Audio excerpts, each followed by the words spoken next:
মুসনাদে আহমদে বর্ণিত আছে, হযরত আব্দুল্লাহ ইবনে আব্বাস রাদিয়াল্লাহু তাআলা আনহু তিনি বলেন, রাসূল করিম সাল্লাল্লাহু আলাইহি ওয়াসাল্লাম 4টি প্রাণী হত্যা করতে নিষেধ করেছেন।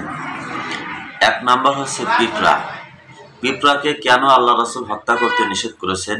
কারণ হাদিস শরীফের মধ্যে এসেছে পিপীলিকা আল্লাহ তাআলার গুণ কীর্তন করে, প্রশংসা করে, তাসবিহ পড়ে। একটি হাদিসের মধ্যে এসেছে পূর্বের জামানার একজন নবী, তাকে একটি পিপীলিকা কামড় দিয়েছিল, আর তিনি নির্দেশ দিয়েছিলেন যে পিপীলিকার দলবল সহ সব পিঁপড়াকে হত্যা করে ফেলো, অর্থাৎ পিপীলিকার এই বস্তিকে জ্বালিয়ে দাও। হাদিস শরীফের মধ্যে এসেছে তখন আল্লাহ রাব্বুল আলামিন ওই নবীর কাছে ওহী পাঠিয়ে বললেন, হে নবী, আপনাকে পিপীলিকা কামড় দিয়েছে একটা, আর আপনি সব পিঁপড়াকে হত্যা করে ফেললেন, আর এমন এক জাতিকে আপনি হত্যা করলেন যারা আমার তসবিহ পাঠ করে, গুণ কীর্তন করে, প্রশংসা করে, আর আপনি সব পিঁপড়াকে হত্যা করে ফেললেন। এটা আপনার ঠিক হয়নি। প্রিয় হাজরিন, এই হাদিস থেকে বোঝা যাচ্ছে যে পিপীলিকা আপনাকে কামড় দিয়েছে, কষ্ট দিয়েছে, আপনি তাকে হত্যা করতে পারেন, কিন্তু সব পিঁপড়ার দলকে আপনি শেষ করে দিবেন, এটা ইসলামে নিষেধ করা হয়েছে, আল্লাহ রাসূল নিষেধ করেছেন।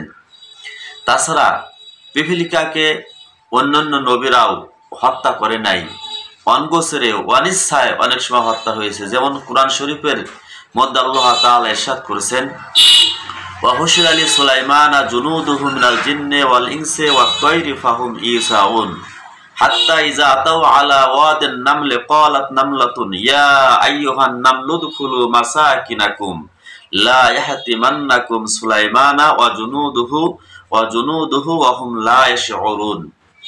আল্লাহ তাআলা বলেন, সুলাইমান আলাইহিস সালাম জিন জাতি এবং মানব জাতি থেকে তিনি সৈন্য সামন্ত গোছাইছিলেন, অর্থাৎ জিন জাতির কিছু সৈন্য এবং মানব জাতির কিছু সৈন্য এবং কিছু পশু পাখি ছিল।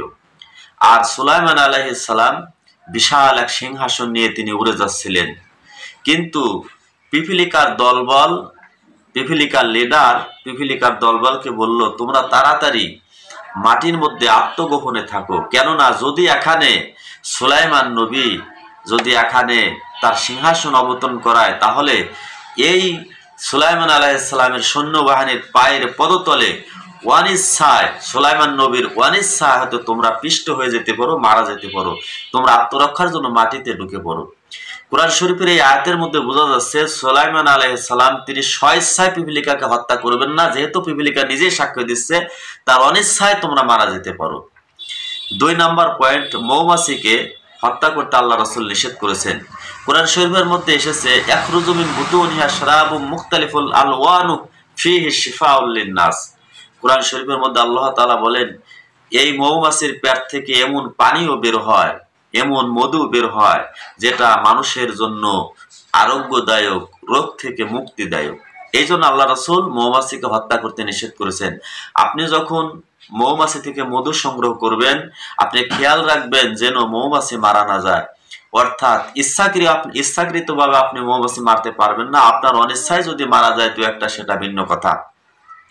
3 নম্বরে আল্লাহ তাআলা 3 নম্বরে বিশ্বনবী মুহাম্মদ রাসূলুল্লাহ সাল্লাল্লাহু আলাইহি ওয়াসাল্লাম নিষেধ করেছেন হুদহুদ পাখিকে হত্যা করতে। এই হুদহুদ পাখি বাংলাদেশের একটি সুন্দর পাখিদের মধ্যে একটি অন্যতম। এই পাখির মাথায় খোপ হয়ে থাকে। হুদহুদ পাখির কথা কুরআন শরীফের মধ্যে এসেছে, হযরত সুলাইমান আলাইহিস সালাম যখন তিনি সিংহাসন নিয়ে অনেক দূরে যাত্রা করেছিলেন, আর সুলাইমান আলাইহিস সালামের মাথার উপরে এক জাত পাখি ছায়া দিচ্ছিল, আর এই ছায়া দেওয়াকালে সেখানে হুদহুদ পাখিও ছিল। হঠাৎ করে হুদহুদ পাখি যখন উড়ে যায়, তখন রৌদ্রের তাপ সুলাইমান আলাইহিস সালামের গায়ের উপরে লাগে। তখন তিনি বললেন, হুদহুদ পাখি কোথায়? যদি সে কারণ দর্শাইতে না পারে, তাহলে আমি হুদহুদ পাখিকে জবাই করে ফেলবো অথবা তাকে হত্যা করে ফেলবো। আল্লাহ তাআলা পবিত্র কোরআনে বলেছেন, লা ওয়াজিবান্নাহু আযাবান শারীদান আও লা আযবাহান্নাহু। অর্থাৎ সুলাইমান আলাইহিস সালাম প্রতিজ্ঞা করলেন যে আমি হুদহুদ পাখিকে কঠিন শাস্তি দেব অথবা জবাই করে ফেলবো। কিছুক্ষণের মধ্যে হুদহুদ পাখি চলে আসলো এবং সুলাইমান আলাইহিস সালামকে বললেন, হে আল্লাহর পয়গম্বর, আমি এমন এক জায়গা থেকে আপনার জন্য তথ্য সংগ্রহ করে এসেছি যেই খবর আপনি জানতেন না। অর্থাৎ সাবা রানী একটা রাষ্ট্র পরিচালনা করে, তার বিশাল সিংহাসন রয়েছে, এবং সেই জাতির মানুষেরা আল্লাহকে বলে আছে। তখন সুলাইমান আলাইহিস সালাম বললেন, ঠিক আছে, তোমার কথা যদি সত্য হয় তাহলে তোমার কাছে আমি একটা চিঠি দেবো, এই চিঠি নিয়ে সাবা রানীর কাছে পৌঁছাই দেবো, এবং তারা কি বলে চিঠি পাওয়ার পরে সেটা তুমি ফাঁকে দাঁড়িয়ে দাঁড়িয়ে শুনবা এবং আমার কাছে জানাবা। হুদহুদ পাখি তাই করেছিল। অর্থাৎ এই পাখিকে আল্লাহ তাআলা বিশেষ একটি গুণ দান করেছে, যেই কারণে আল্লাহ তাআলা এই পাখির প্রশংসা করেছেন। পবিত্র কোরআনে এই পাখির কথা আছে। আর বিশ্বনবী মুহাম্মদ রাসূলুল্লাহ সাল্লাল্লাহু আলাইহি ওয়াসাল্লাম হুদহুদ পাখিকে নিষেধ করেছেন মারতে। ৪ নাম্বার হচ্ছে সিরাইক জাতীয় পাখি। সিরাইক পাখি এক প্রকার চড়ুই পাখির মতোই। এই সিরাইক পাখি শিকারী জাতীয় পাখি, যেটা মানুষের অনেক উপকারে আসে। এই পাখিকেও আল্লাহ রাসূল হত্যা করতে নিষেধ করেছেন।